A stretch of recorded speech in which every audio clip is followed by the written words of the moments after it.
आपुला तो एक देव करुणी घ्यावा, तेने विन जीवा सुख नोहे।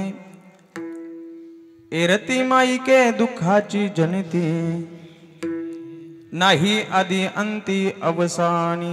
अविनाश करी आपुलिया ऐसे, लाभी मना पिसे गोविंदाचे। एरती माई के दुःखाची जनिती, नाही आदि अंती अवसानी। तुका म्हणे का मरणेची सरे, तुका म्हणे का मरणेची सरे। उत्तमची उरे कीर्ती मागे, एरती माई के दुःखाची जनिती, नाही आदि अंती अवसानी। विढान्तः प्रविश्य मम वाचमिमां प्रसुप्तां, संजीवयत्यखिल शक्तिधरस्वधाम्नाम्। अन्यांश्च हस्तचरण श्रवणत्वगादीन् प्राणान् नमो भगवते पुरुषाय तुभ्यम्। विभं वेणुनादं चरतं दुरन्तं, स्वयं लीलया गोपवेशं दधानं। गवामृन्दकानदनौ चारुहासं,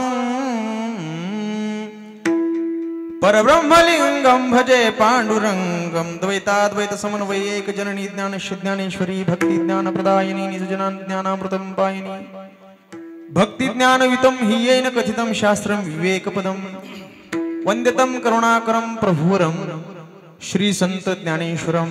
नमो ज्ञानेश्वरा, नमो ज्ञानेश्वरा, नमो ज्ञानेश्वरा, नमो ज्ञानेश्वरा, नमो ज्ञानेश्वरा, नमो ज्ञानेश्वरा, नमो ज्ञानेश्वरा, नमो ज्ञानेश्वरा। मूर्ति उतारा सोपान देवा,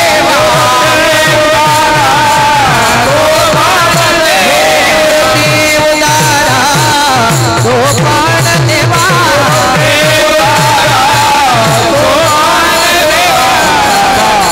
नमो त्रिभुवन पावनी मुक्ताबाई, नमो त्रिभुवन पावनी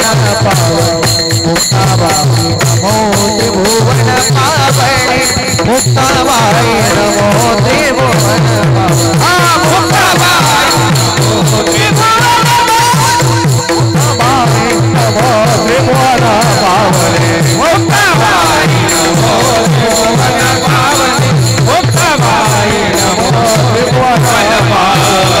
नमो ज्ञानेश्वर, नमो ज्ञानेश्वर, निवृत्ति उतारा सोपान देवा, मुक्ताबाई, नमो त्रिभुवन पावनी, आदत्रय जननी देवाची।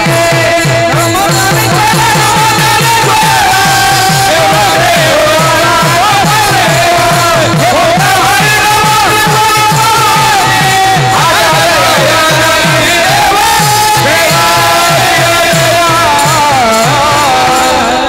सद्गुरु तुकया ज्ञानदीपा, नमो सद्गुरु सच्चिदानंद रूपा, नमो सद्गुरु भक्त कल्याणमूर्ते, नमो सद्गुरु भास्करा पूर्ण कीर्ती। सेवे लागी सेवक झालो,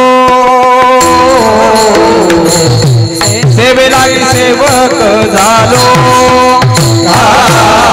सेवे लागी सेवक झालो,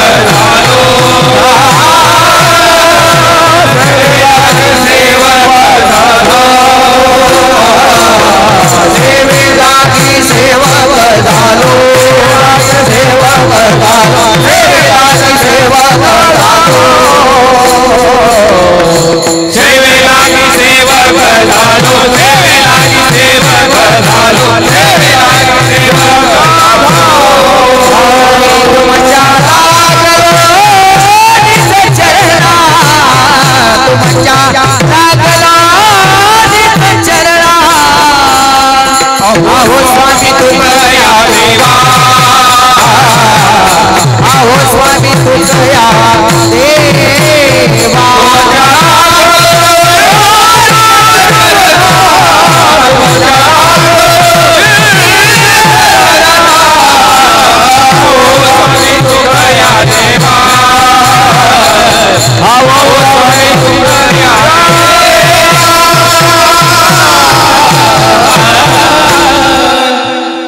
मनोजवं मारुततुल्यवेगं जितेन्द्रियं बुद्धिमतां वरिष्ठं वातात्मजं वानरयूथमुख्यं श्रीरामदूतं शरणं प्रपद्ये शुक्लां ब्रह्मविचारसार परमां आद्यं जगद्व्यापिनीं विना पुस्तकधारिणीं अवैधां जाढ्यान्धकारापहं हस्ते स्फाटिकमालिकां विदधतीं पद्मासने संस्थितां वन्देतां परमेश्वरीं भगवती बुद्धिप्रदां शारदां जोडोनिया कर चरणी ठेवितो माथा परिसावी विनंती माझी पंढरीनाथा वचन ऐका कमळापती माझी रंकाची विनंती कर जोडितो कथे काळी आपण असावे जवळी आपुला तो एक देव करुणी घ्यावा तेने विन जीवा सुख नोहे एरती माईके दुःखाची जनती नाही आदी अंती अवसानी प्राप्त प्रसंगी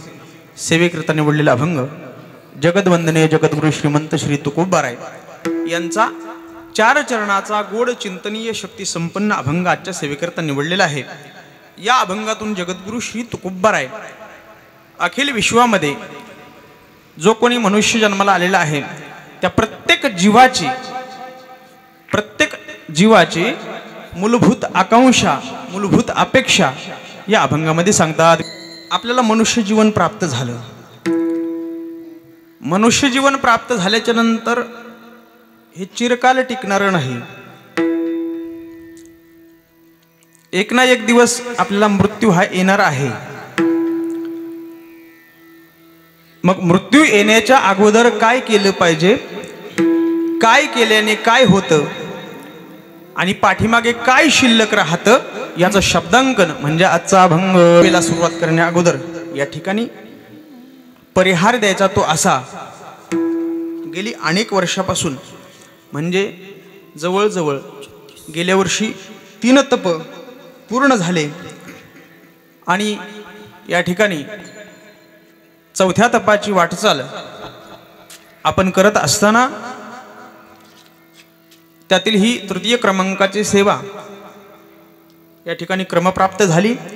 समस्त ग्रामस्थ भजनी मंडळी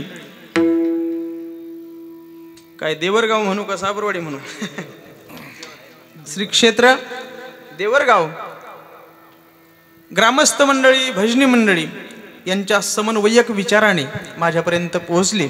या ठिकाणी ज्यांच्या कृपेने हा सोहळा पार पडतो आहे वैकुंठवासी गुरुवर्य त्र्यंबक महाराज धुळगावकर आणि काशीनाथ महाराज लखमापूरकर, नाना मिस्त्री एरणगावकर, हरिभक्तीपरायण माळकरी बाबा, त्याचप्रमाणे श्री हरिभक्तीपरायण गोरख महाराज कुदळ आणि त्याचप्रमाणे ज्यांचं ज्ञानेश्वरीवरती जीवापाड प्रेम आहे असे आमचे परममित्र परमस्नेही दिलीप महाराज सदगीर यांच्या मार्गदर्शनाने आणि परिसरातील भजनी मंडळी, कलाकार, गुणीजन, गायक, वादक मंडळी यांच्या उपस्थितीमध्ये हा सप्ताह पार पडत आहे।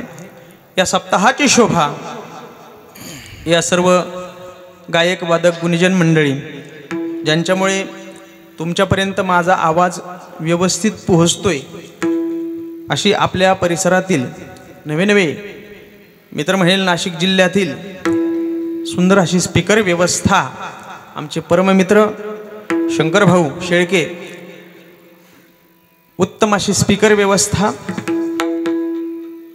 गायक, गुणीजन, वादक मंडळी, विनेकरी, त्याच्यानंतर मातृशक्ती, पितृशक्ती, बलदंड शरीराचे चोपदार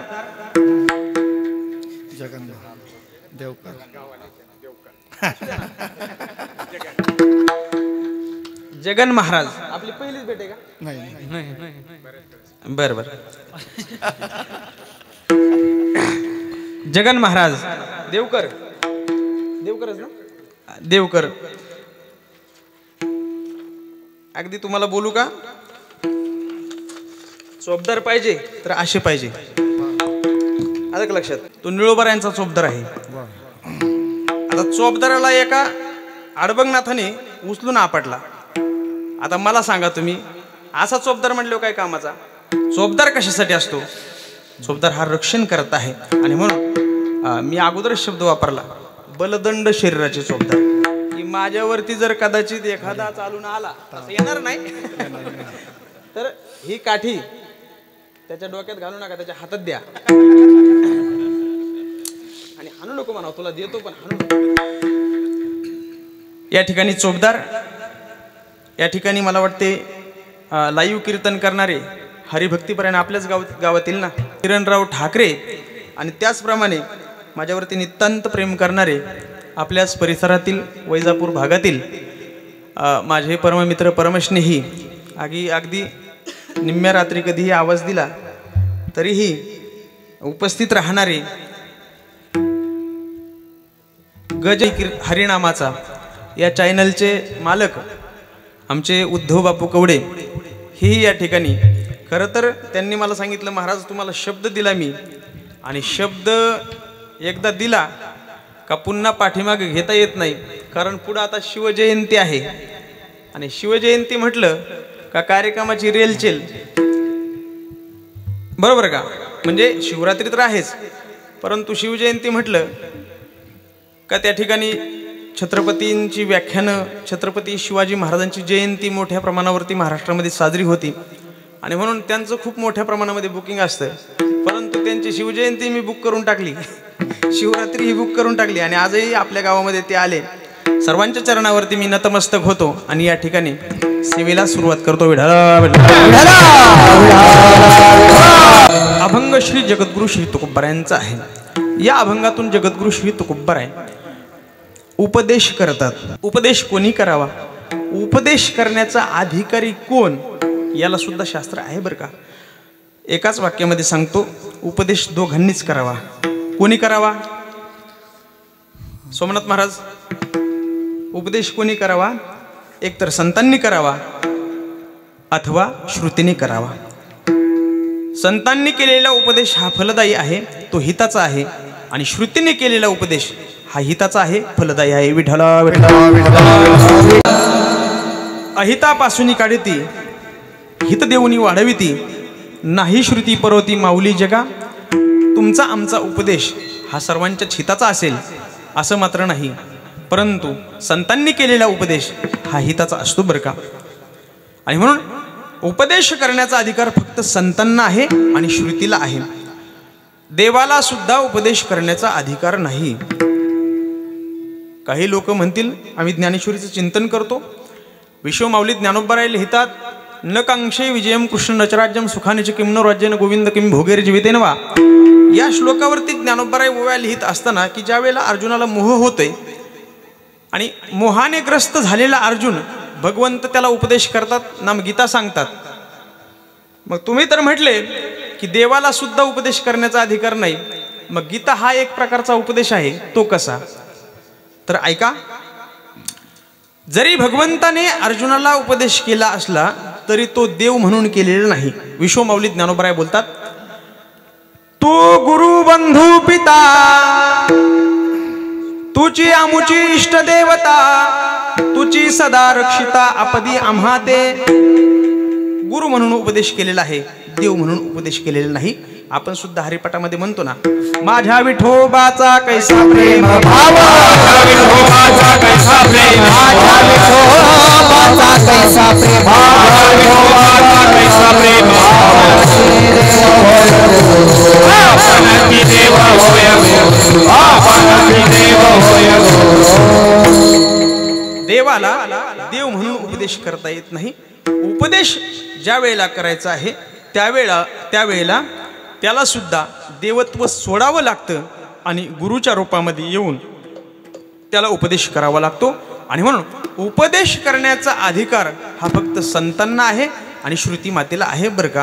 का तर संतांच्या मध्ये आणि श्रुती मातेमध्ये उपदेश करण्याचा अधिकार आहे. त्याचं कारण असं आहे की तुम्ही आम्ही केलेला जो उपदेश आहे तो जगाच्या हिताचाच असेल असं मात्र नाही बरं का. बऱ्याच वेळेला लोक रस्ता सुद्धा व्यवस्थित सांगत नाहीत. आलं का लक्षामध्ये? तुमच्या येवल्यात जर आलं समजा, म्हणजे आलं का लक्षात, म्हणजे तुमचं नामचं करू नये, परंतु नवीन एखादा माणूस आला, आल्याच्या नंतर त्याने जर विचारलं विंचूर रोड, तर तो ते वैजापूरचा रोड एखादा सांगून देतो, हाय हाय इकडे जाऊ. माणसं साधी गोष्ट जर सांगितली विचारली तर ती खरी बोलत नाहीत. आणि म्हणून एखाद्याचा उपदेश बऱ्याच वेळेला सांगत असताना बोलत असताना बऱ्याच वेळेला उलट्या पद्धतीने सांगितलं जातं. हा म्हणण्याचेही दोन प्रकार असतात. हा म्हणण्याचे सुद्धा किती प्रकार असतात? दोन प्रकार असतात. एखाद्या वेळेला जर राग आला, हा तुमच्या लक्षात आलं का? राग आला तर हा आणि हा, याच्यामध्ये सुद्धा दोन प्रकार आहेत. आणि म्हणून एखाद्या वेळेला उलट्या प्रकाराने सुद्धा, एखाद्याचा जर राग आला, सोमनाथ महाराज इच्छा नाही जेवाय बोलवायची, जेव जेव, काय म्हणावं लागतं? जेव जेव. आता ते मनातून नाहीये, परंतु कसं म्हणायचं? जेव जेव. तुमचा आमचा जो उपदेश आहे कदाचित उलट पक्षी असू शकतो, परंतु संत महात्मे जो उपदेश करतात तो हिताचाच करतात. आणि म्हणून संत महात्म्यांना उपदेश करण्याचा अधिकार आहे. विठ्ठल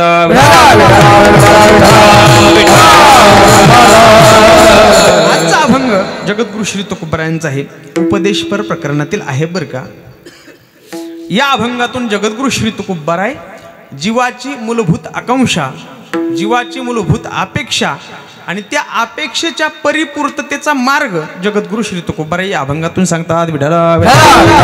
इथं जेवढे म्हणून कीर्तनाला आलेले आहेत ते सर्वजण विविध क्षेत्रातील आहेत. कमी अधिक शाळा शिकलेले आहेत, मातृशक्ती आहे, पितृशक्ती आहेत, आबाल वृद्ध आहेत, टाळकरी आहेत, मृदंगाचार्य आहेत, पेटी मास्तर आहेत. आहेत का? नाहीत ना? तरी सुद्धा आपण मानच हलवतोय. सोबदार आहेत, त्या ठिकाणी स्पीकर व्यवस्था ज्यांची आहे ते आहेत, बाहेर गावचे आहेत, आपल्या गावातील आहेत, विविध स्तरातील मंडळी या ठिकाणी येऊन बसलेले आहेत. असं जरी असलं तरी सुद्धा प्रत्येकाच्या अंतःकरणामध्ये एकच आवड आहे, एकच मूलभूत अपेक्षा आहे, एकच. आता तुम्ही म्हणताल असं कसं होऊ शकतं हो? हे आंबेवाडीहून आले नाही का, कोणी पाटोदेवून आलं, तुम्ही मळ्यातून आले, कोणी गावातून आलं, मी आळंदीहून आलो, तुम्ही मळ्यातून आले, कोणी पाहुणे असतील ते दुसऱ्या गावावरून आले. मग प्रत्येकाची एकच अपेक्षा कशी असू शकते? प्रत्येकाची एकच आवड कशी असू शकते? हा प्रश्न प्रत्येकाला पडेल. असं कसं होऊ शकतं? तुमची तीच अपेक्षा आहे की जी मला अपेक्षित आहे, आणि तुम्हाला होच म्हणावं लागणार की प्रत्येकाची तीच अपेक्षा आहे, प्रत्येकाची तीच आकांक्षा आहे, आणि त्याच्यासाठी मनुष्य रात्रंदिवस धडपड करतोय. तुम्ही असं धरून ठेवा मनामध्ये की आमच्या मनामध्ये ते नाहीच, असं तुम्ही धरून ठेवा. आमच्या मनामध्ये ते नाहीच असं धरून ठेवा. तुम्हाला जे बोलायचे ते आमच्या मनामध्ये नाही असं तुम्ही धरून ठेवा. मी तुम्हाला हो म्हणायला लावणार, मी तुम्हाला होच म्हणायला लावणार. कशा पद्धतीने? त्याच्यासाठी एक उदाहरण सांगतो, ऐका. एक प्रधानजी होते, हुशार होते, बुद्धिमान होते. प्रधानजी जसं बोलतील तसं राजा ऐकायचा आणि त्यानुसार राज्यकारभार चालायचा. परंतु गाव म्हटलं, कुठलं ट्रस्ट म्हटलं, एकत्रित कुटुंब म्हटलं की तिथं दोन गट असतात. आलं का लक्षात? राजकारणामध्ये दोन गट, भावकीमध्ये दोन गट, गावामध्ये दोन गट, सप्त्यामध्ये, तुमच्या गावचं अजिबात सांगत नाही लक्षात ठेवा, सप्त्यामध्ये दोन गट, महाराज लोकांमध्ये ते किती गट ते सांग विचारू. प्रत्येक ठिकाणी काय असतो तर गटबाजी असते. अलग लक्षामध्ये प्रत्येक ठिकाणी. घरामध्ये सुद्धा दोन गट आहेत, नवरा बायकोचा, म्हणजे नवरा शिवसेनेचा आणि बायको राष्ट्रवादीची. आता हे गट नाही झाले तर गटाचा बाप झाला का? प्रत्येक ठिकाणी काय आहे तर गट आहे, गट. प्रत्येक ठिकाणी विभागणी आहे. आणि म्हणून प्रधानजीचा कारभार चांगला होता तरी सुद्धा गटबाजी असल्या कारणाने काही लोकांना ते पटत नसायचं. आणि म्हणून त्यांनी मीटिंग घेतली आणि मीटिंगमध्ये असा विषय झाला की आपण राजाला निवेदन देऊ. काय निवेदन द्यायचं? राज्य सुरळीत चाललंय परंतु आम्हाला हा प्रधान पसंत नाही. आणि म्हणून राजाकडे तसा निरोप पाठवला. राजाने त्यांना होकार दिला, बोलावून घेतलं, निवेदन लिहिलं गेलं.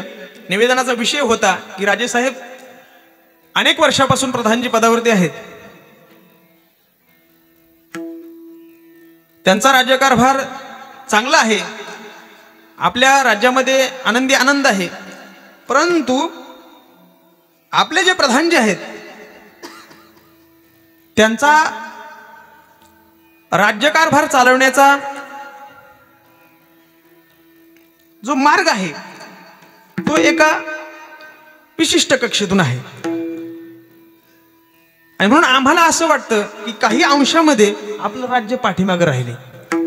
इथं काही अभ्यासू लोकांची आवश्यकता आहे की त्यांच्या सहकार्याने आपलं राज्य पुढे जाईल. अनेक अभ्यासूंचं जर मत आपण विचारामध्ये घेतलं तर आपलं जे राज्य आहे ते यशाच्या शिखरापर्यंत जायला फार वेळ लागणार नाही. आणि म्हणून आमचं असं म्हणणं आहे की दुसरा कोणीतरी प्रधान पदावरती त्याची नियुक्ती करावी आणि प्रधानजीचं पद हे रिक्त करून टाकावं. राजाने सांगितलं, अरे त्याचं तसं पद रिक्त कसं करता येईल, कारण त्याला प्रधान पदावरती ठेवण्यास ज्या अर्थी मी ठेवलेलं आहे त्याची गुणवत्ता, त्याची उंची, बौद्धिक पातळी या सर्व गोष्टीचा विचार करूनच मी त्याला त्या ठिकाणी ठेवलेला आहे, त्याला ते पद दिलेलं आहे. एक उठला तो म्हटला, काय तोच लय उंच आहे का, त्याचीच बौद्धिक पातळी मोठी आहे का, त्याच्यासारखा बुद्धिमान दुसरा कोणीच नाही का, तोच लय गुणवत्तेचा आहे का. राजाने सांगितलं, अरे गुणवत्ता तशी तपासता येत नसते, गुणवत्ता तपासण्यासाठी परीक्षा घ्यावी लागत असते. म्हटले मग परीक्षा घ्या. कोण परीक्षा घेणार. राजाने सांगितलं, तुम्हीच परीक्षा घ्या. आता यांना आनंदच झाला परीक्षा घ्यायची म्हटल्याच्या नंतर. परीक्षेचा दिवस निश्चित ठरला, यांची मीटिंग भरली आणि मग परीक्षेमध्ये काय प्रश्न विचारायचे हे सगळे जे होते ना दुसऱ्या गटाचे सगळे एकत्रित आले आणि काय प्रश्न विचारायचे परीक्षेमध्ये, म्हणजे प्रधानजीला काय प्रश्न विचारायचे याचा विचार चालू झाला. एक म्हणू लागला, शेती क्षेत्रातला आपण त्याला प्रश्न विचारू. दुसरा म्हटलं, तो लय कुशल आहे त्या गोष्टीमध्ये. तिसरा उठला, तो म्हटला सायन्स मधला विचारू.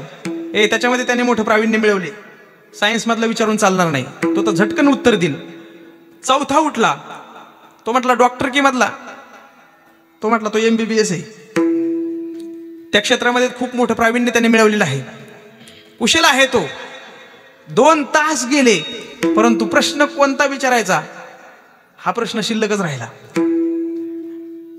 कोणता प्रश्न विचारावा कोणाला काय कळेना. 2 तास गेले आणि म्हणून एक बुजुर्ग व्यक्ती कोपऱ्यामध्ये बसलेली उठून आली. म्हटले, तुम्हाला कोणता प्रश्न विचारायचा हे जर कळत नाही कशाला गेले होते अवसान दाखवायला, राजापाशी कशाला गेले होते. तुम्हाला कोणता प्रश्न विचारायचा हे जर कळत नाही तर कशाला गेले होते तर नाक घासायला. त्यांच्यातलाच एक बोलला, तुलाही बोलतो ना म्हटला, तर तू एखादा प्रश्न काढ. मग त्या म्हाताऱ्या बुजुर्ग व्यक्तीने प्रश्न काढला. त्याचा प्रश्न असा होता, त्याने सांगितलं, ऐका, एकच प्रश्न विचारायचा, जास्त प्रश्न विचारायचे नाहीत, एकच प्रश्न विचारायचा. कोणता. त्याने सांगितलं की आमच्या सर्वांच्या मनामध्ये एक काय चालू आहे हे प्रधानजीने ओळखून दाखवायचं आणि जर नाही ओळखता आलं तर खुर्ची खाली करायची. टाळ्याच वाजल्या ना महाराज. आता सर्वांच्या मनामध्ये एक काय चालू आहे हे कसं सांगता येईल. टाळ्याच वाजल्या. म्हटले क्या बात आहे, काय प्रश्न आहे. म्हटले प्रश्न आहे का. प्रश्न आहे. म्हटले वा, सुंदरच प्रश्न निवडला, असा प्रश्न तर ऐकला सुद्धा नव्हता. त्याच्यातला एक दुसरा उठला, म्हणे तो लय मन कवडा आहे, तो सांग नाही तो आपल्या मनात काय आहे ते. हा म्हणतो, जरी तो म्हटला त्याने जरी आपल्या मनातलं ओळखलं तरी सुद्धा आपण असं म्हणायचं की आमच्या मनामध्ये ते नाहीच. पुन्हा टाळ्या वाजल्या. म्हटले वा वा, काय आयडिया आहे. म्हटले सुंदर आयडिया आहे. आणि मग पुन्हा दुसराही ठराव पास झाला, कारण प्रधानाचं पद खाली झाल्याच्या नंतर मग प्रधानजी कोण होणार तर यालाच प्रधानजी करू म्हटले. आता हा बुद्धिवान आहे आपल्यातला. ठरलं महाराज. सभा भरली. प्रास्ताविक राजानेच केलं. या ठिकाणी जमलेले सर्व प्रजाजन सर्वांच्या चरणावरती नतमस्तक होतो. राजा बोलतोय बरं का, आज या ठिकाणी आपल्याच प्रजेतील काही विशिष्ट गट, त्यांना असं वाटलं की प्रधानजीचा जो कारभार चालवण्याचा जो मार्ग आहे तो एका विशिष्ट कक्षेतून आहे आणि म्हणून त्यांना ही सेवा करण्याची संधी प्राप्त व्हावी याच्यासाठी त्यांनी प्रधानजीची परीक्षा घेण्याचं ठरवलं आणि या ठिकाणी प्रधानजीची परीक्षा होत आहे. मी त्यांना विनंती करतो की प्रधानजींना आपण प्रश्न विचारावे. बाकीचे म्हणू लागले, उठ. म्हणले उठ, विचार प्रश्न पटकन उठ. तो म्हटला मी उठतो. विचारतो, पण तुमच्या लक्षात आहे ना, जरी ओळखलं तरी पण काय म्हणायचं, आमच्या मनामध्ये नाही, हे डोक्यात ठेवा, नाही तर सगळा खेळ पलटून जाईल. मी विचारतो म्हटले. आणि म्हणून या बाजूला प्रधानजी आहे, या बाजूला ती व्यक्ती आहे. आणि मग प्रश्न विचारला, आमच्या सर्वांच्या मनामध्ये एक काय चालू आहे हे प्रधानजीने ओळखावं. ओळखलं तर प्रधानजीची खुर्ची अबाधित, नाही ओळखलं तर खुर्ची त्या ठिकाणी सोडून द्यायची आणि आम्हाला प्रधानपद देऊन टाकायचं. प्रधानजी खाली मान घातली, राजाकडे पाहिलं, सर्व प्रजाजनाकडे पाहिलं आणि प्रधानजी बोलू लागले, सर्वांना माझा नमस्कार. विश्वमाऊली ज्ञानोबरांच्या कृपेने, जगद्गुरु श्री तुकोबारांच्या कृपेने या ठिकाणी सर्वांचा दर्शनाचा मला योग आला. हे प्रधानजी बोलतोय बरं का. आणि म्हणून अतिशय प्रश्न सुंदर विचारलेला आहे. मी आतापर्यंत माझा जो कारभार पारदर्शकपणाने पार पाडला, परंतु या सर्वांची इच्छा आहे त्यांनाही सेवेचा योग यावा. आणि म्हणून त्यांनी या ठिकाणी मला प्रश्न विचारायचा हा मानस धरलेला आहे. आणि त्याचं मी आता उत्तर माझ्या बुद्धीप्रमाणे देतो आहे. जर पटलं तर पहा, नाही पटलं तर सोडून द्या. आणि म्हणून त्यांचा प्रश्न असा आहे की आमच्या सर्वांच्या मनामध्ये एक काय आहे, आमच्या सर्वांच्या मनामध्ये एक काय आहे हे प्रधानजीने ओळखावं. तर आमच्या सर्वांच्या म्हणजे तुमच्या या सर्वांच्या मनामध्ये प्रधानजी बोलतोय बरं का. तर त्याचं उत्तर असं आहे की सर्वांच्या मनामध्ये एकच आहे की जोपर्यंत चंद्र सूर्य आहे तोपर्यंत हे राज्य असंच चालावं. आपल्या राज्याला आयु आरोग्य ऐश्वर्य प्राप्त व्हावं आणि परकीयांचं आक्रमण या राज्यावरती कधीच येऊ नये, हीच सर्वांची इच्छा आहे. आता विचारा म्हटले, कोणाची इच्छा नाही आणि कोणाची आहे.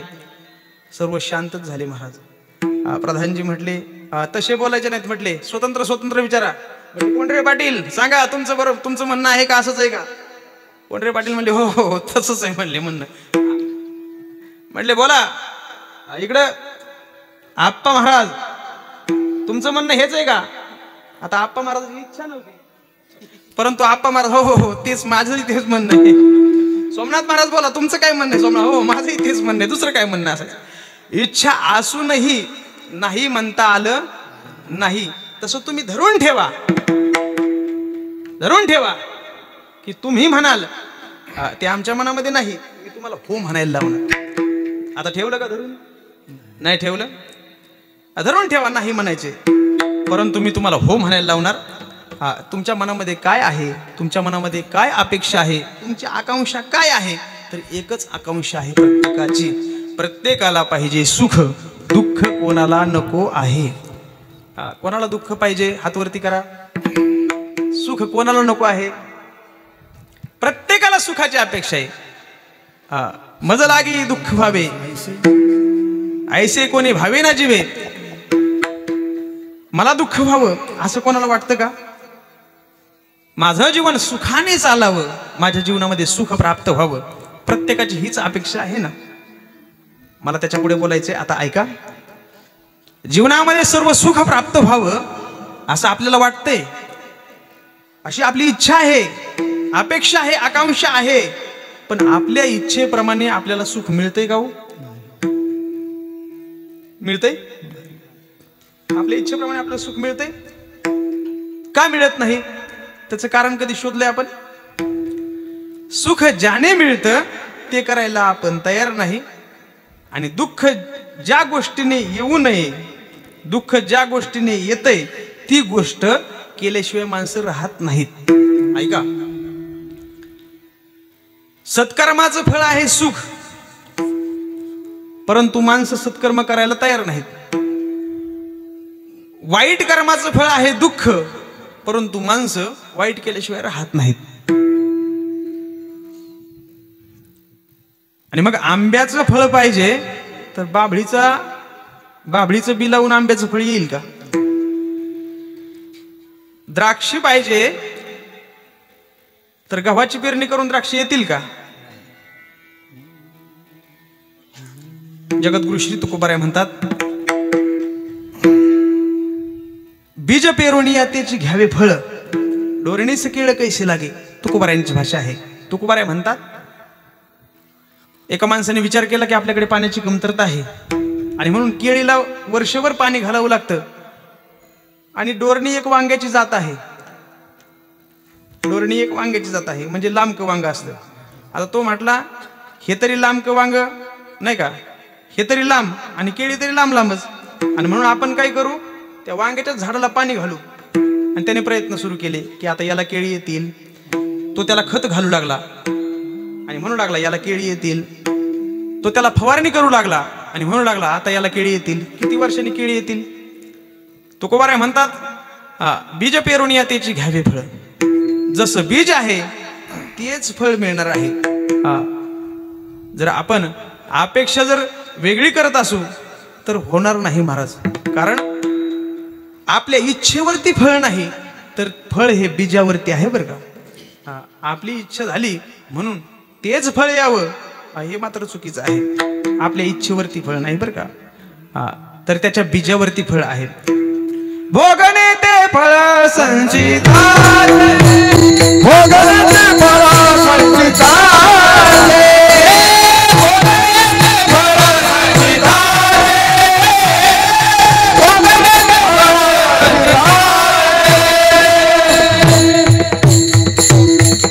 सुख दुःख हे फळ आहेत. कशाची, कर्माची. जसं कर्म असेल तशा पद्धतीने बरं का. केले कर्म झाले,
हे फळ आहेत. आणि फळ नेहमी इच्छेवरती अवलंबून नसतं तर ते त्याच्या बीजावरती अवलंबून असतं बरं का. आलं का लक्षात. जसं कर्म असेल तशा पद्धतीने सुख दुःखाचा परिणाम आपल्याला भोगावा लागतो. आणि म्हणून सुख मिळावं वाटते परंतु सुखाच्या दृष्टीने प्रयत्न नाहीत. दुःख नको वाटते परंतु त्या दृष्टीने प्रयत्न माणसाचे केले जातात. आणि म्हणून आलं का लक्षामध्ये, सुखाच्या दृष्टीने माणसाचे प्रयत्न नाहीत. पाहिजे सुख परंतु सुखासाठी जे लागते, सत्कर्म लागते, पुण्य लागते, माणसं पुण्य करायला तयार नाहीत. महाराज आम्हाला तर सुख पाहिजे हो, सुखाची आवश्यकता आहे. मग काय करावं लागेल. जगद्गुरु श्री तुकोबाराय म्हणतात पहिली गोष्ट सुख कुठं आहे हे पहा. सुखाचा शोध घ्या. मग सुख आहे तरी कुठं. सुखावसेची ठाई बहुपाई संताचा, बहुपाई संताचा, बहुपाई संताचा.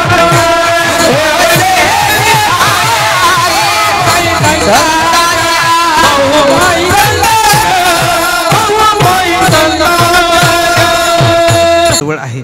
सुख देवाच्या जवळ आहे. सुख रूपाई साधूच्या मन सागा, माझ्या पांडुरंगा सारी गावो, माझ्या पांडुरंगा सारी गावो,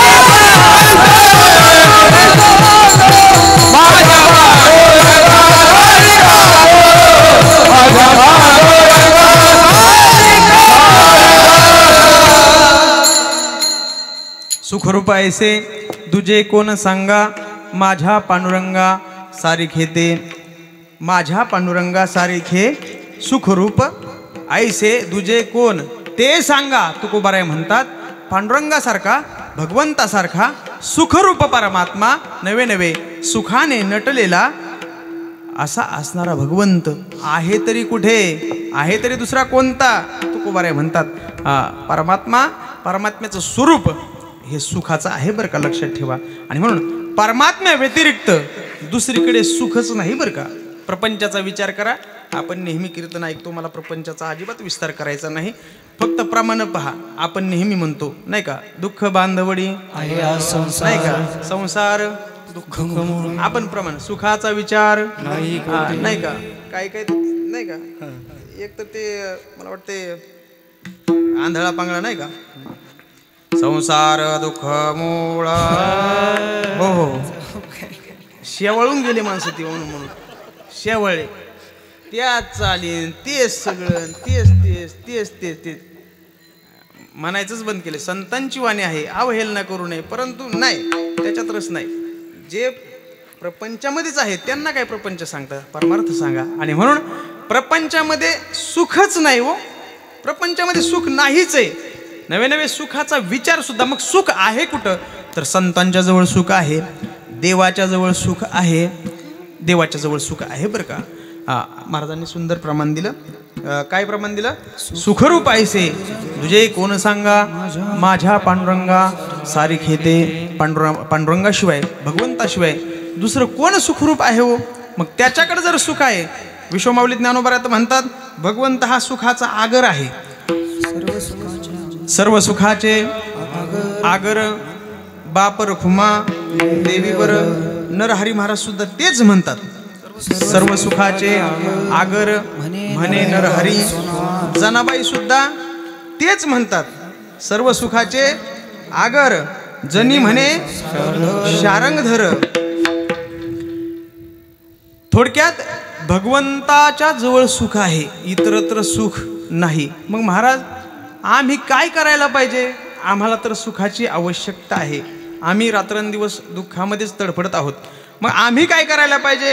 जगद्गुरु श्री तुकोबाराय म्हणतात ज्याच्याकडे सुख आहे असा असणारा परमात्मा तो आपलासा करायला पाहिजे. अभंगाचं पहिलं चरण.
तुकोबाराय म्हणतात तुम्हाला सुखाची अपेक्षा आहे ना, तर एक काम करा, आपुला तो एक देव करुणी घ्यावा, तेने विना जीवा सुख नोहे. आपुला तो एक देव करुणी घ्यावा. तुकोबाराय म्हणतात एक असणारा परमात्मा तो आपलासा करा. देव एक आहे बरं का, आणि देव एकच असतो. देव एक आहे, देव एकच असतो, जीव अनेक असतात. काय म्हटलो मी? देव एकच आहे, जीव अनेक आहेत. मग काही बुद्धिवादी म्हणतील महाराज हे 33 कोटी 33 कोटी 33 कोटी 33 कोटी ही काय भानगडे? हे 33 कोटी 33 कोटी 33 कोटी ही काय भानगडे? तर ऐका, कोटी शब्दाचा पहिला अर्थ आपण उमजून घेतला पाहिजे, समजून घेतला पाहिजे. कोटी म्हणजे काय? तर कोटी टला पहिली वेलांटी म्हटलं का कोटी हा प्रकारात्मक होतो आणि टला दुसरी वेलांटी म्हटलं का कोटी हा संख्यात्मक होतो. आलं का लक्षात? टला पहिली वेलांटी म्हणजे प्रकारात्मक आणि दुसरी वेलांटी म्हटलं त्याच्यामध्ये व्याकरण आहे का संख्यात्मक. आणि म्हणून आळंदीमध्ये शिकत असताना पहिली परीक्षा होते ती मराठी व्याकरणची. कशाची? मराठी व्याकरणची. पहिली वेलांटी म्हटलं टला प्रकारात्मक आणि दुसरी वेलांटी म्हटलं संख्यात्मक. मग आता हे 33 कोटी ही काय भानगडे, तर 33 प्रकारचे देव आपल्या हिंदू धर्मामध्ये आहेत. आलं का लक्षात? अष्टवसु, 12 आदित्य, 11 रुद्र, 1 ब्रह्मदेव आणि 1 प्रजापती, 1 इंद्र आणि 1 प्रजापती. किती झाले? उक्त दिले का मला? किती झाले? झाले किती? 33. अष्ट वसु, 12 आदित्य, 11 किती झाले? 1 इंद्र आणि 1 प्रजापती. झाले का 33? असे 33 प्रकारचे देव आहेत बरं का. आलं का लक्षात? मग तुम्ही म्हणणं हे मग 33 प्रकार तुम्ही सांगता एकच, हे असं कसं काय? पुन्हा गणित बिघडतंय ना. ऐका, देव एकच आहे परंतु त्याच देवाने अनंत रूप धारण केलेले आहेत. अनंत अवतार घेसी भक्ता भक्ता कारणे धरिली सोंगे येणे अवघी पांडुरंगे. ते भगवंताने सोंग धारण केलेले आहेत. अनेक रूप भगवंताने कार्यानुपरत्वे धारण केलेले आहेत. बघा, महिषासुराचा वध स्त्रीच्या हातून करायचा होता म्हणून निर्गुण असणारा परमात्मा सगुण झाला भवानीच्या रूपामध्ये. बरं का? अनादि निर्गुण प्रगटली भवानी, अनादि निर्गुण प्रगटली भवानी. ओ महिषासुर मर्दाना लागले, ओ महिषासुर मर्दाना लागले. नमाची करावया लागले, विविध नमाची करावया लागले. लगी तू पाशी देवानी, ऐसा जोडवा जोडवा मागन, ऐसा जोडवा जोडवा मागन.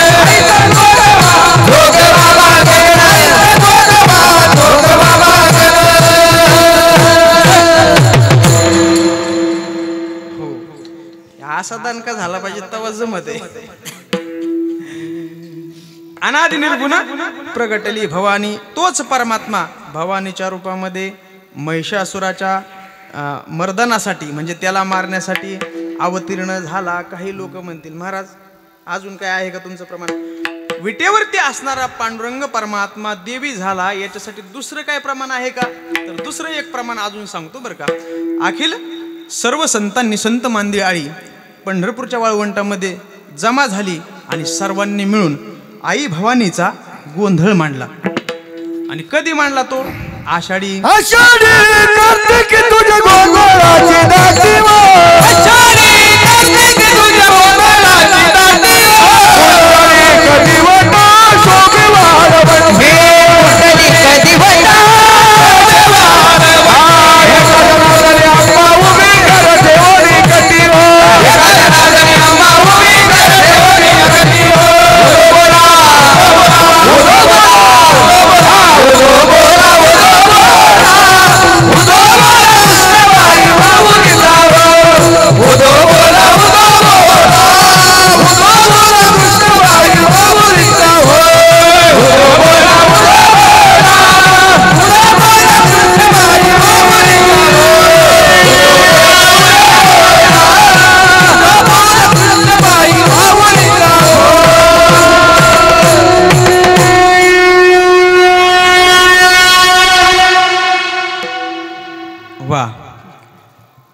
तोच परमात्मा विटेवरती उभा आहे. कसं काय? आता कसं काय? हे काय असं काय? यांनी प्रमाण दिलं ना. एका जनार्दनी अंबा उभी कर ठेवोनी कटीओ, उदो बोला उदो बोला उदो बोला उदो बोला. उदो बोला कृष्णाबाई माऊलीचा एका जनार्दनी आंबा उभी कर ठेवून कटी हो. परमात्मा तीच आंबा आहे. विष्णू परमात्मा तेच भगवान शंकर आहेत. जे भगवान शंकर आहेत तेच रामप्रभू आहेत. कार्यानुपरत्वे भगवंताने हे सर्व अवतार धारण केलेले आहेत. ऐका, देव एकच आहे. आपण त्याला देव म्हणतो. मुस्लिम बांधव त्याला अल्लाह म्हणतात. देव एकच आहे बरं का. जगद्गुरु श्री तुकोबाराय म्हणतात अल्लाह देवे अल्लाह दिलावे अल्लाह बिगर नाही कोय अल्लाह करे सोयी होय. तुकोबारायांची भाषा आहे. म्हणजे आपण त्याला देव म्हणतो आणि मुस्लिम बांधव त्याला काय म्हणतात तर अल्लाह म्हणतात. देव मात्र काय आहे तर एकच आहे. आपुला तो एक देव करुणी घ्यावा. परमात्मा हा एक आहे. त्याच्याशिवाय सुखाची प्राप्ती होऊ शकत नाही बरं का. जर आपल्याला अंधार दूर व्हावा वाटतोय तर आपण दिव्याच्या जवळ गेलं पाहिजे किंवा दिवा तरी आपल्या जवळ आणला पाहिजे. आलं का लक्षात. अंधार नकोसा वाटतोय ना तर आपण दिव्याच्या जवळ गेलं पाहिजे. अन्यथा दिवा आपल्या जवळ प्रज्वलित केला पाहिजे. त्यावेळेला अंधार नष्ट होईल. आलं का लक्षामध्ये. मग काही लोक म्हटले देवाशिवाय सुख मिळणारच नाही का. तुकोबारायांची स्पष्ट भाषा आहे नाट प्रकरणामध्ये. तुकोबाराय म्हणतात करिसी देवा विना आस अवघी होईल